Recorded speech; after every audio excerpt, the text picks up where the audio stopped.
So hello guys, कैसे हैं आप लोग। आशा करते हैं कि आप लोग अच्छे होंगे।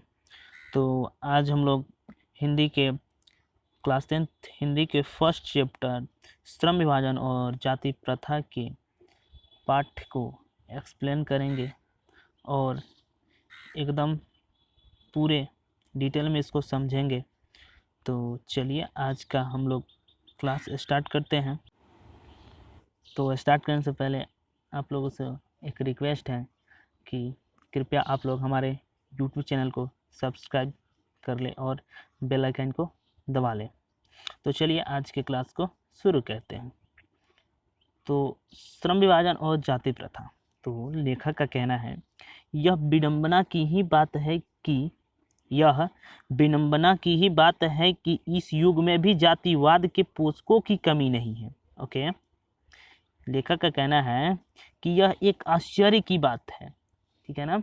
यह आश्चर्य की बात है कि इस युग, इस जमाने में, इस समय में ये जो चल रहा है जातिवाद, इसके पोषकों की कमी नहीं है, ठीक है ना।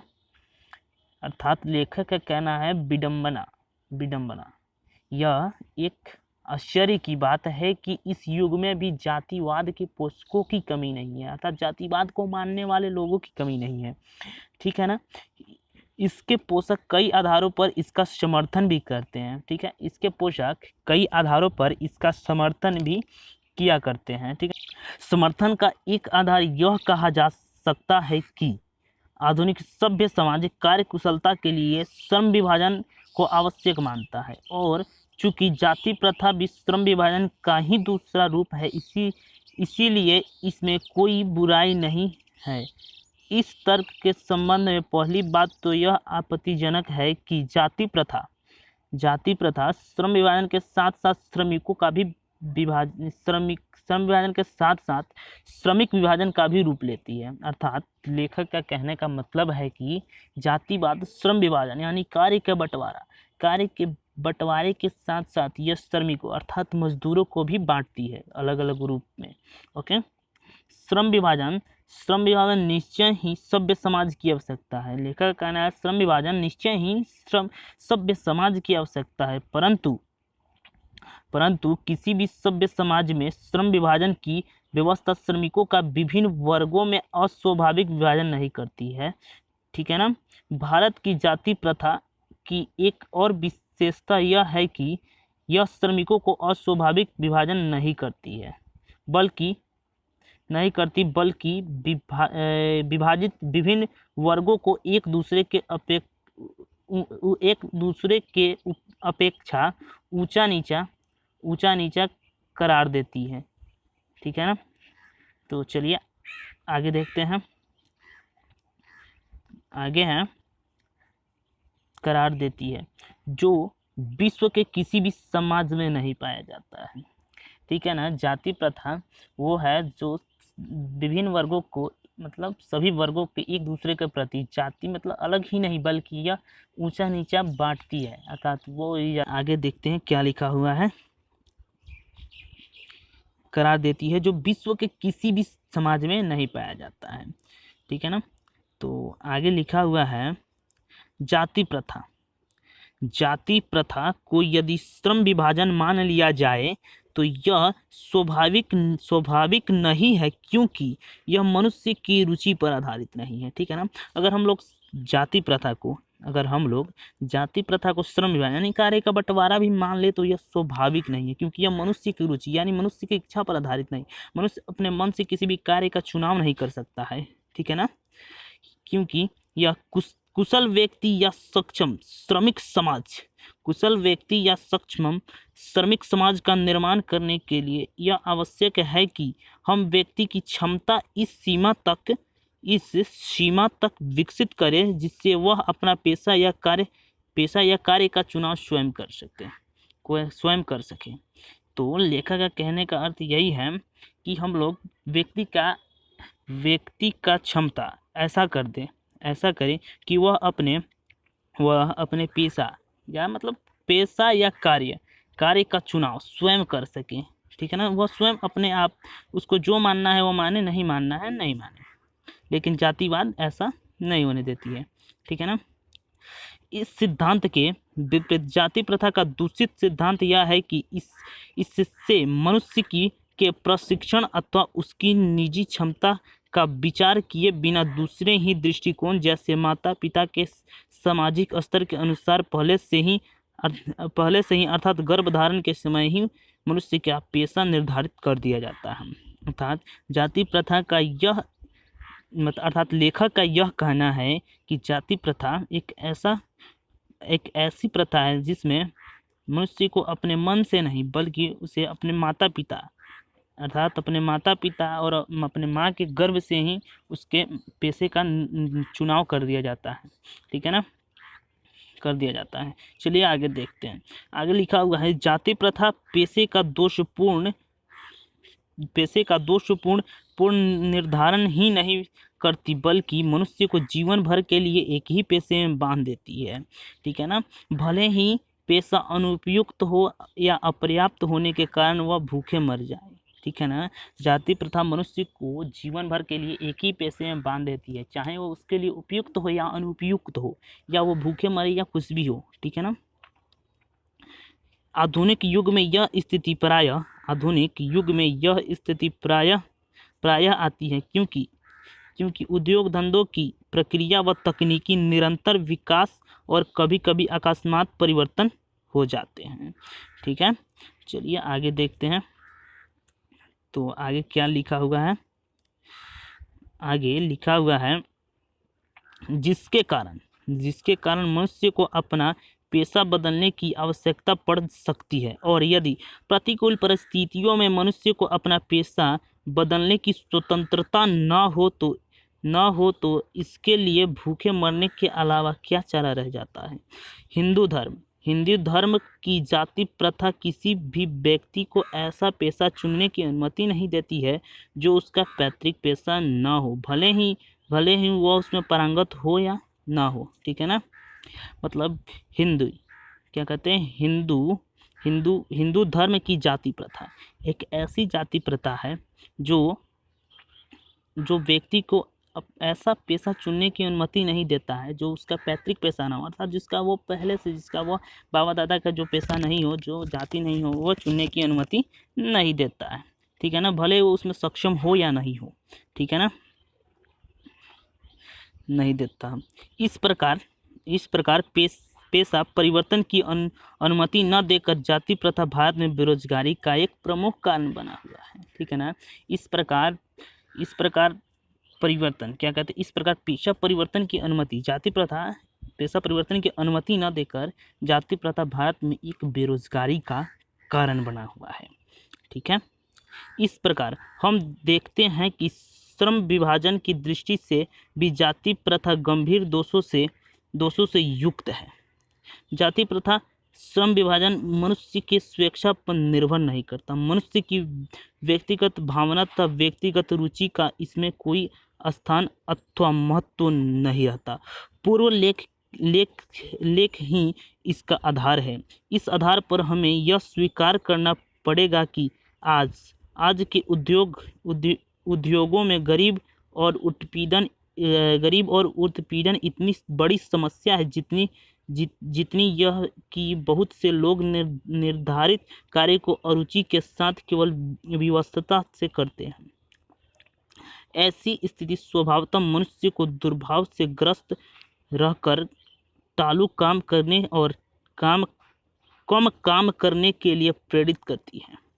ठीक है, ऐसी स्थिति में जहाँ काम करने वाले का न दिल लगता हो न दिमाग, कोई कुशलता कैसे प्राप्त कर सकता है।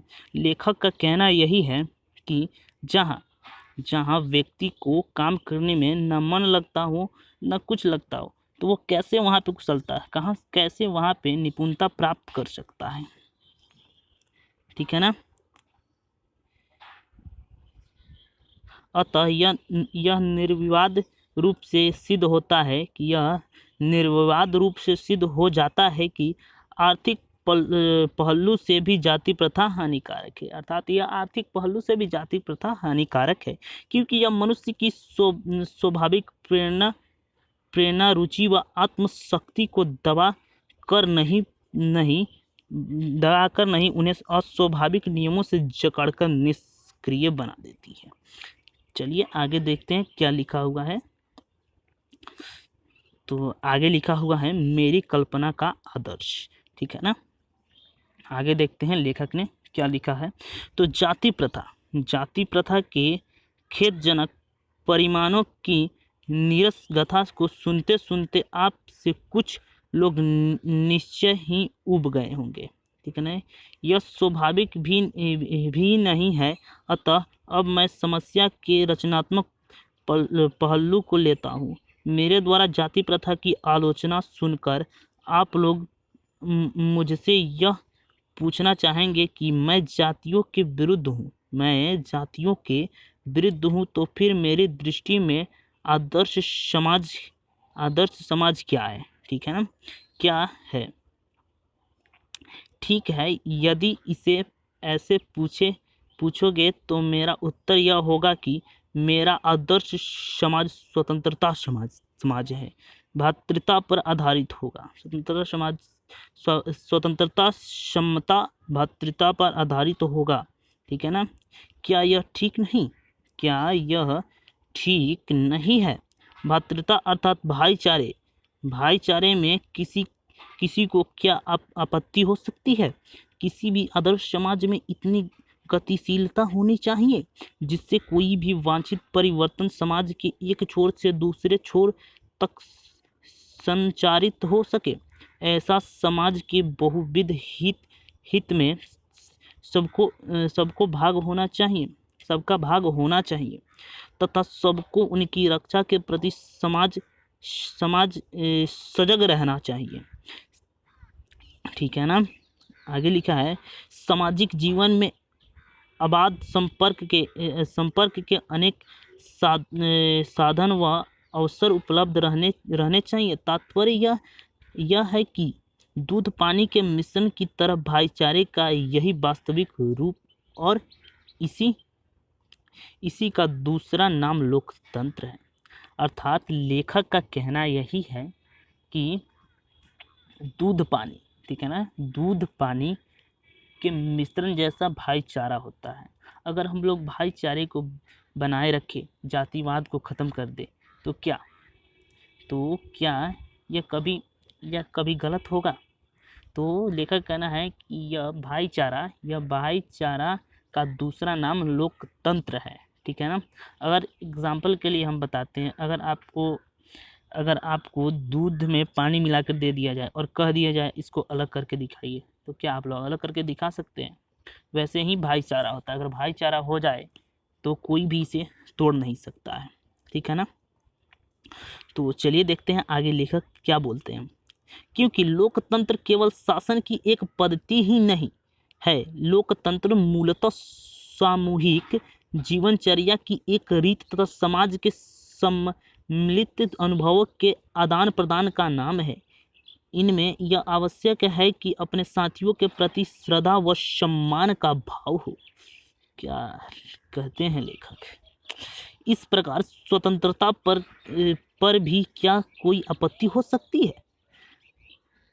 गमनागमन की स्वाधीनता, जीवन का शारीरिक सुरक्षा, स्वाधीनता और अर्थों में शायद ही कोई स्वतंत्रता का विरोध करे। इसी प्रकार संपत्ति के अधिकार, जीविका उपार्जन के लिए आवश्यक औजार व सामग्री रखने के अधिकार जिससे शरीर को स्वस्थ रखा जा सके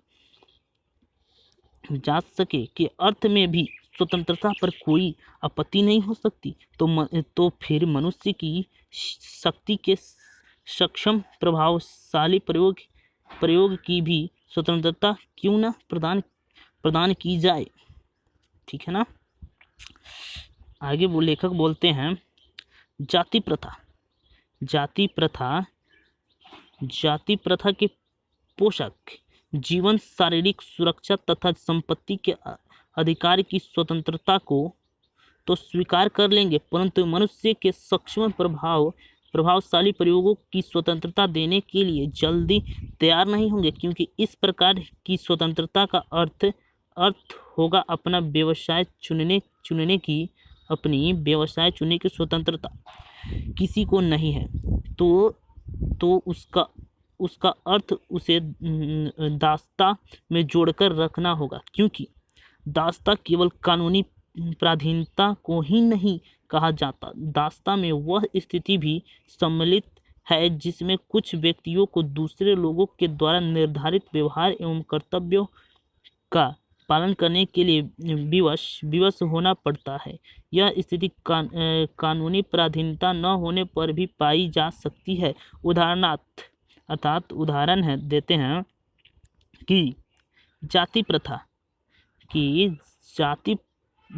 प्रथा की तरह ऐसे वर्ग होना संभव है जहां कुछ लोगों की अपनी इच्छा के विरुद्ध पेशे अपनाने पड़ते हैं।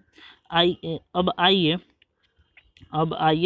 क्षमता पर विचार करते हैं, ठीक है ना। लेखक बोलते हैं अब आइए हम लोग क्षमता पर विचार करें, ठीक है ना। क्या क्षमता पर किसी की आपत्ति हो सकती है?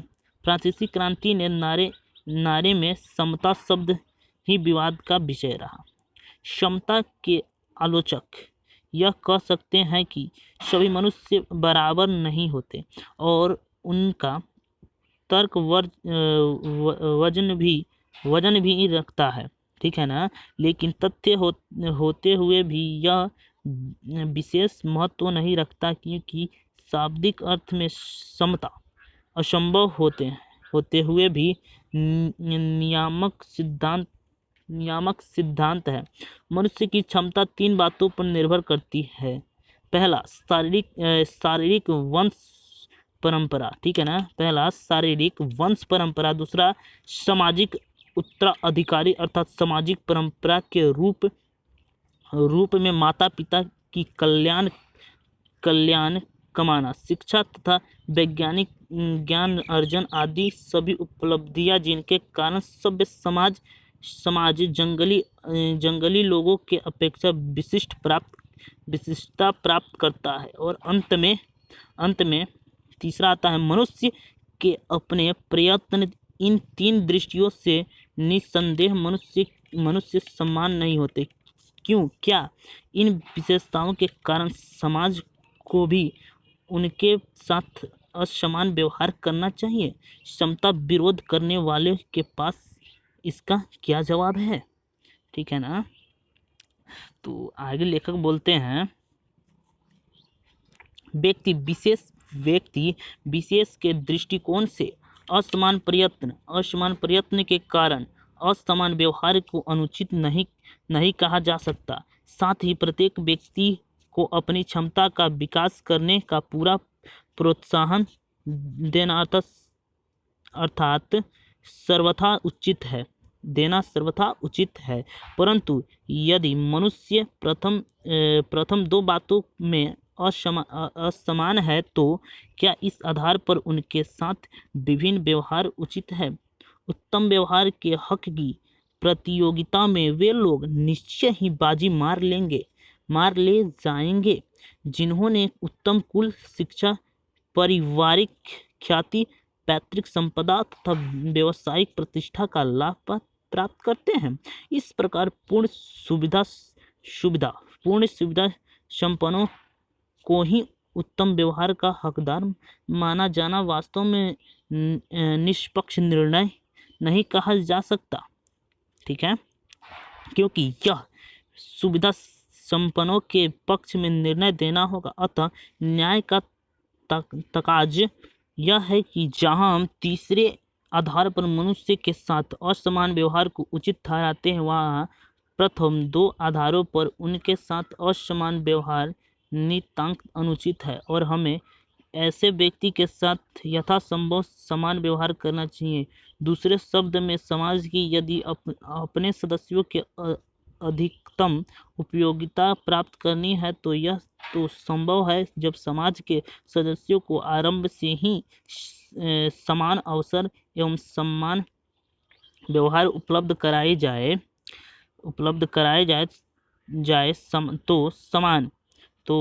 समता, औचित्य यही पर समाप्त नहीं होता। ठीक है ना। इसका और भी आधार उपलब्ध है। एक राजनीतिज्ञ पुरुष बहुत बड़ी जनसंख्या को पाला पड़ता है। ठीक है ना। अपनी जनता से व्यवहार करते समय राजनीति के पास न तो इतना समय होता है, न प्रत्येक के विषय में इतनी जानकारी होती है जिससे वह सबकी अलग अलग आवश्यकताओं तथा क्षमताओं के आधार पर वांछित व्यवहार अलग अलग कर सके। वैसे भी आवश्यकताओं और क्षमताओं के आधार पर विभिन्न व्यवहार कितना भी आवश्यक था अचैतिपूर्ण क्योंकि न हो। मानवता के दृष्टिकोण से समाज दो वर्गों व श्रेणियों में नहीं बट जा सकता। ऐसी स्थिति में राजनीतिज्ञ को अपने व्यवहार में एक व्यवहारिक सिद्धांत की आवश्यकता रहती है और यह व्यवहारिक सिद्धांत यही होता है कि सब मनुष्यों के साथ समान व्यवहार किया जाए। राजनीतिज्ञ यह व्यवहार इसीलिए नहीं करता कि सब लोग समान होते, बल्कि इसीलिए कि वर्गीकरण एवं श्रेणीक्रम संभव होता है। ठीक है ना। इस प्रकार समता यद्यपि काल्पनिक जगत की वस्तु है, फिर भी राजनीतिज्ञ को सभी परिस्थितियों को दृष्टि में रखते हुए उसके लिए यही मार्ग भी रहता है, क्योंकि यही व्यवहारिक भी है और यही व्यवहार की एकमात्र कसौटी भी है। तो हमारा चैप्टर समाप्त हो गया और आगे क्वेश्चन देखते हैं क्या क्या क्वेश्चन लिखा हुआ है। तो इसमें दिया हुआ है 6 क्वेश्चन पार्ट के साथ। ठीक है ना। 6 क्वेश्चन है। तो क्वेश्चन है हमारा जाति प्रथा को श्रम विभाजन यदि श्रम विभाजन जाइए देखते हैं। लिखा हुआ है जाति प्रथा को श्रम विभाजन का ही एक रूप न मानने के पीछे अंबेडकर के क्या तर्क है। जाति प्रथा भारतीय समाज में बेरोजगारी व भूखमरी का भी एक कारण है। कैसे बनती है। ठीक है ना। तो ऐसे मिलाकर आप लोग को 6 क्वेश्चन है। ठीक है ना। और इसके नीचे देखते हैं पाठ के आसपास से 2 क्वेश्चन है और इन्हें भी जाने। ठीक है ना। ये एक आध गो है, तो इसको आप लोग देख लीजिएगा। तो चलिए, आशा करते हैं कि आप लोगों को हमारा वीडियो पसंद आया होगा। धन्यवाद।